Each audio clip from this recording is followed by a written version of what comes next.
Hello friends. मैंने मेरी पहली वीडियो में जो आपको 21 फॉर्मूले बताए थे, उन्हीं फॉर्मूलों के बेस पे मैं आज आपको सैलरी स्लिप में कैसे डीए, एचआरए, ईएसआई, पीएफ कैसे लगाए जाते हैं, उन फॉर्मूलों को कैसे यूज किए जाते हैं, इसके बारे में बताऊंगी। आप मेरी शीट में देख रहे हैं, यहाँ पे मैंने एम्प्लॉय आईडी रखी है। आप किसी भी ऑफिस में काम करते हैं तो सबकी एक इंडिविजुअल यूनिक एम्प्लॉय आईडी दी जाती है, जनरेट की जाती है।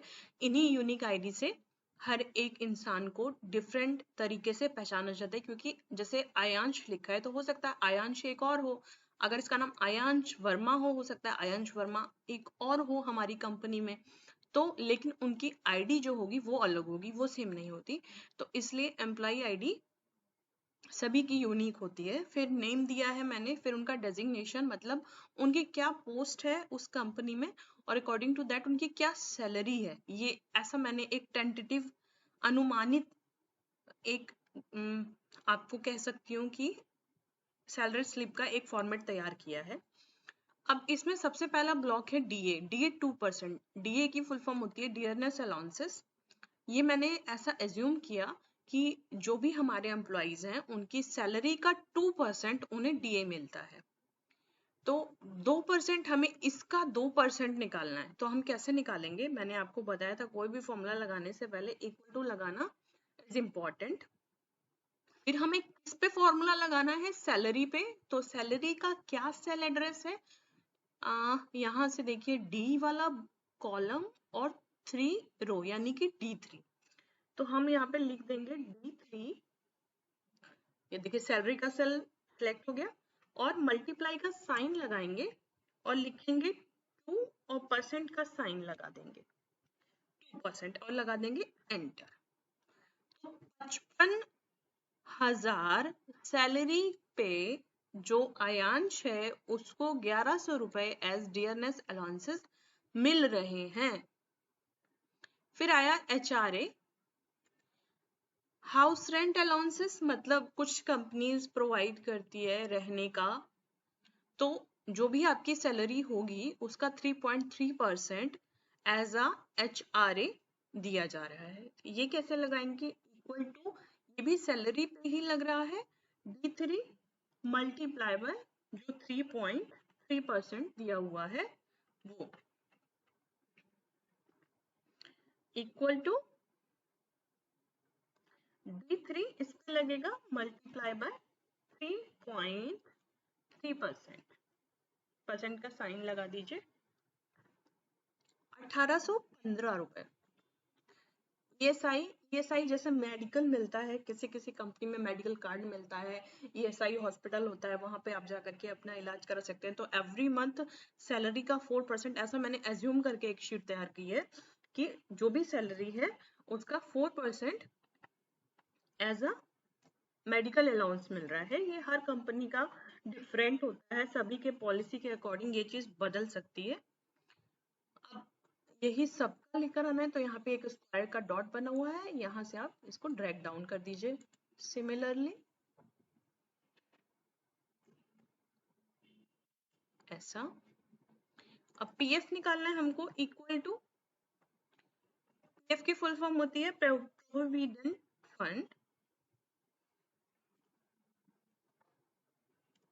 और ये क्या होता है, ये डिडक्शन होता है हमारी सैलरी से। डिडक्शन क्यों होता है, ये हमारी सैलरी से डिडक्ट होता है, और जब हम रिटायर होते हैं और या फिर हमने कंपनी छोड़ दी किसी कारणों से या चेंज कर दी, तो हम ये पीएफ अमाउंट ले सकते हैं। अब हमारी सैलरी में टोटल निकालना है, इक्वल टू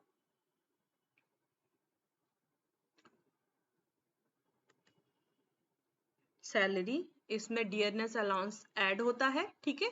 तो हम प्लस का साइन लगाएंगे, ऐड होता है। फिर उसके बाद आपका एचआरए भी ऐड होता है, और फिर ईएसआई भी ऐड होगा,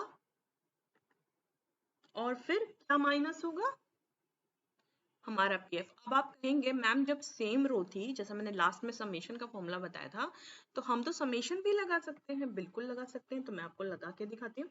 इक्वल टू सम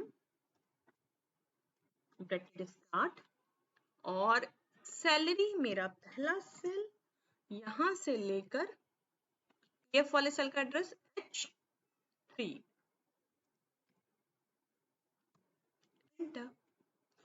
ये हमारी टोटल आ गया। लेकिन H3 तो ऐड नहीं करना था, G3 तक ही ऐड करना था। H3 को क्या करना था, माइनस, क्योंकि वो डिडक्शन है, वो सैलरी में से डिडक्ट होता है। तो डिडक्शन के बाद ये हमारा अमाउंट आया, किसका, आयांश का।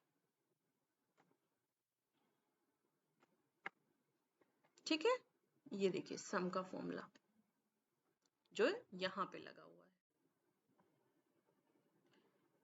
तो ये हमारा टोटल अमाउंट आ गया जिसमें हमने फॉर्मूला लगाया था।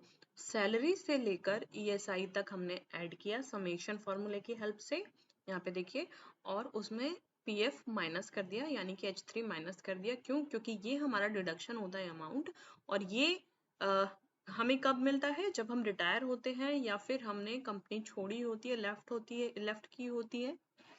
फिर ये हमारा टोटल अमाउंट आ गया, पीएफ को माइनस करके बाकी सारे ऑप्शंस को, जो भी डियरनेस अलाउंस, एचआरए, ईएसआई, इनको एडिशन करके। अब हमने ऐसा माना कि जो भी हमारे एम्प्लॉइज हैं इनकी कुछ छुट्टियां भी हैं, कुछ लीव्स भी हैं जो कि LWP है, लीव विदाउट पे है, जो इन्होंने वो छुट्टियां ली हैं जिनके पैसे कटते हैं।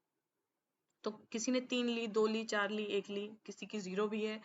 तो पहले उसका ओडीपी निकालते हैं। ओडीपी मतलब 1 डे पेमेंट, एक दिन का क्या पेमेंट होगा। तो अगर हम ऐसा ज्यूम करें कि जून के महीने की हम बना रहे हैं, तो जून में 30 दिन होते हैं, तो हमें एक दिन की सैलरी निकालनी है। तो क्या फॉर्मूला होगा, आप सोचिए।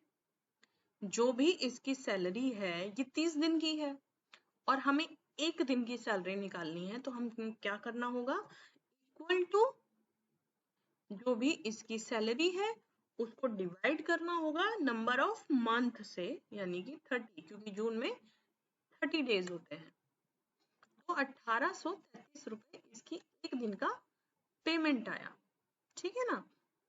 अब यही फॉर्मूला हम सब में रिपीट कर दें। ये आ गया सभी की सैलरी कितने दिन की, एक दिन की। अब हमें डिडक्शन निकालना है, यानी कि ये एक दिन की सैलरी है, इसने 3 दिन छुट्टी करी है, तो 3 दिन का डिडक्शन होगा इक्वल टू एक दिन की सैलरी मल्टीप्लाई हो जाए इसकी जो भी लीव्स हैं उनसे। तो इसका 5500 रुपया आया डिडक्शन।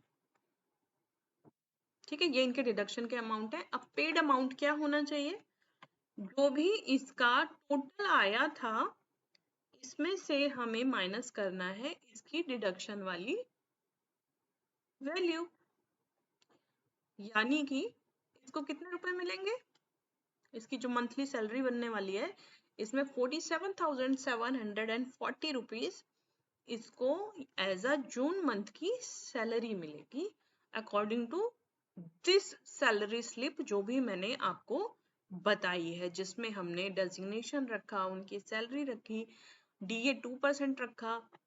आई होप कि आपको ये सारे फॉर्मूले समझ आए हों। इसमें हमने जो मेरी पहली वीडियो थी उसमें जो मैंने आपको बेसिक फॉर्मूले कराए थे, एडिशन, सब्ट्रैक्शन, मल्टीप्लिकेशन, उन्हीं के बेसिस पे मैंने ये शीट बनाई है।